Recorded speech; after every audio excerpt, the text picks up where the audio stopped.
By the middle of the 20th century, Africa had been under European rule for decades. The Berlin Conference of 1884 to 1885 had divided the continent like a cake, with Britain, France, Belgium, Portugal, Spain, Germany, and Italy each taking their share without asking any African for permission. For many years, Africans labored in mines and plantations, paid taxes they did not understand, and watched their lands and resources, gold, oil, diamonds, cocoa, and rubber, taken away to enrich foreign powers. After the Second World War, a new fire of freedom began to burn. Many Africans had fought in the war and seen that Europe was not as powerful as it seemed. They returned home with questions. If Europeans could fight for their freedom, why couldn't Africans do the same? Slowly, the idea of independence spread from village to village, from student unions to workers' protests, and from local gatherings to national movements. In the Gold Coast, Kwame Nkrumah became a voice of hope, calling on his people to rise and demand self-rule. In Nigeria, Nnamdi Azikiwe, Obafemi Awolowo, and Ahmadu Bello led political campaigns for independence. In Kenya, Jomo Kenyatta fought against British settlers who had taken African lands, while in the Belgian Congo, Patrice Lumumba called for unity and freedom. The movement grew stronger. Ghana became the first sub-Saharan African country to gain independence in 1957. Nigeria followed in 1960, then Senegal, Mali, and Kenya soon after. African flags replaced colonial flags, and people celebrated in the streets. The air was filled with songs, drums, and speeches of hope. Everyone believed that a new dawn had come at last. But deep inside the European capitals, London, Paris, Brussels, and Lisbon, there were secret meetings. The colonial masters knew they were losing control, and so they created new ways to stay in charge without appearing to do so. When European powers gave political independence to their colonies, they realized they could still control them through money and politics. Before leaving, they carefully designed systems that kept African economies and governments tied to Europe. France created a network known as Françafrique, which allowed it to maintain control over its former colonies even after independence. 14 African countries were told to keep their national reserves in the French treasury in Paris. This meant that although these nations had their own flags and presidents, their money still belonged to France. French companies continued to control important industries such as oil in Gabon and Congo, cocoa and coffee in Ivory Coast, and uranium in Niger. Even French soldiers remained in African countries to protect democracy, though their real purpose was to protect French interests. Any African leader who tried to escape this system was quickly replaced by one more loyal to Paris. Britain also found a clever way to maintain its influence. It formed the Commonwealth of Nations, a group that sounded like a family of equals, but in truth kept London's hand over the politics and economy of its former colonies. British companies continued to own banks, railways, plantations, and factories across Africa. They still controlled exports such as cocoa from Ghana, tea from Kenya, and oil from Nigeria. Schools continued to use British curriculums, and English remained the language of power and education. The goal was simple: keep Africa mentally and economically dependent on Britain. Belgium and Portugal followed similar paths. Belgium still dominated Congo's mining industry through private companies. Portugal, after losing its colonies in Angola, Mozambique, and Guinea-Bissau, continued to control trade and business interests through hidden partnerships. Europe had discovered a new trick: control without direct rule, power without flags.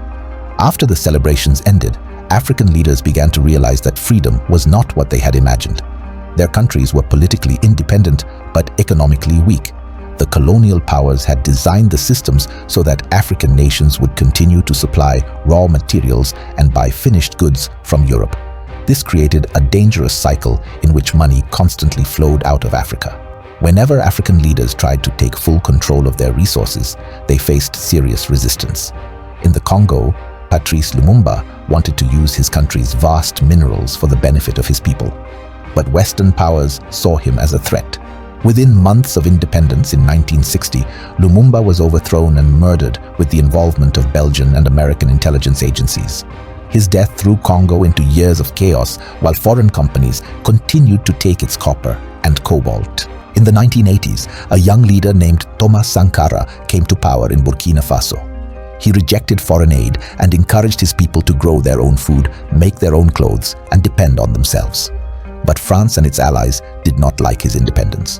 In 1987, Sankara was killed in a coup believed to have been organized with outside help. Even Kwame Nkrumah of Ghana, the hero of African independence, faced a similar fate. He wanted Africa to unite and build its own industries. He started state-owned factories and encouraged Pan-African cooperation. But Western nations feared that a strong, united Africa would threaten their control. In 1966, Nkrumah was overthrown while on a trip abroad, and his government was replaced with one more open to Western influence. The message was clear. Africa could be free only as long as it did not touch the economic interests of the former colonial masters. To maintain their power, European nations and their allies began to support African leaders who would obey them. These leaders looked independent, but were secretly guided by foreign governments. They were rewarded with loans, aid, and weapons. In return, they allowed foreign companies to continue exploiting their nation's resources. In many African countries, coups became common. Nigeria experienced several military takeovers. Ghana, Congo, and Uganda also faced years of political instability. Leaders who refused to obey Western instructions were called dictators or communists and were quickly removed.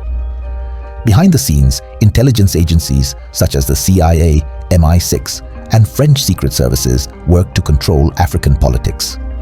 Elections were influenced from abroad. Economic policies were written to favor Western companies. African leaders who resisted were isolated, while those who cooperated were praised as democratic. The people could vote, but real power remained in the hands of foreign interests. The flags had changed, but the invisible strings of control still held Africa tightly. In the modern world, colonialism no longer uses armies and flags. It uses money, loans, and trade agreements. Today, this system is known as neo-colonialism, a new form of control that looks polite but is deeply powerful. African countries now depend on loans from international institutions like the International Monetary Fund and the World Bank. These loans often come with conditions that force governments to privatize public services, cut social spending, and open their markets to foreign companies. While these rules are said to encourage development, they often make African nations poorer and more dependent. Many countries have spent decades paying debts that never seem to end. Foreign companies also continue to own most of Africa's natural resources. In Nigeria, oil production is dominated by international corporations. In Congo, Western and Chinese firms control the mining of cobalt and copper. In Ghana and Tanzania, gold is still largely extracted by foreign-owned companies. The profits leave Africa while the people remain poor. Even military power has a new face. Western countries still keep bases in Africa under the excuse of fighting terrorism. French troops are stationed in parts of West Africa, and American forces operate from Djibouti and Niger. These bases protect foreign interests more than African citizens. Colonialism has changed its form, but its purpose remains the same: to keep Africa under control through economics, politics, and influence. Despite all these challenges, a new spirit is rising in Africa. Young people are learning their history and realizing that the independence of their parents and grandparents was only the beginning, not the end. Across the continent, citizens are demanding leaders who put Africa first. Movements are calling for local industries, stronger African currencies, and fairer trade among African nations. The creation of the African Continental Free Trade Area in 2021 is one major step toward true unity. It aims to allow African countries to trade more with one another instead of depending on Europe or the West.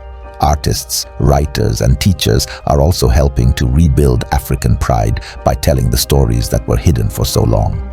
The dream of leaders like Julius Nyerere, who once said, "We must walk on our own feet while learning from others," is returning. Africans are beginning to see that real independence means controlling their land, their money, their culture, and their destiny. The road to freedom is still long and filled with obstacles, but the awakening has begun. Africa is learning to stand tall again, not as a continent waiting for help, but as one capable of shaping its own future. The fake promise of independence is being exposed, and a new chapter of true liberation is being written by Africans themselves.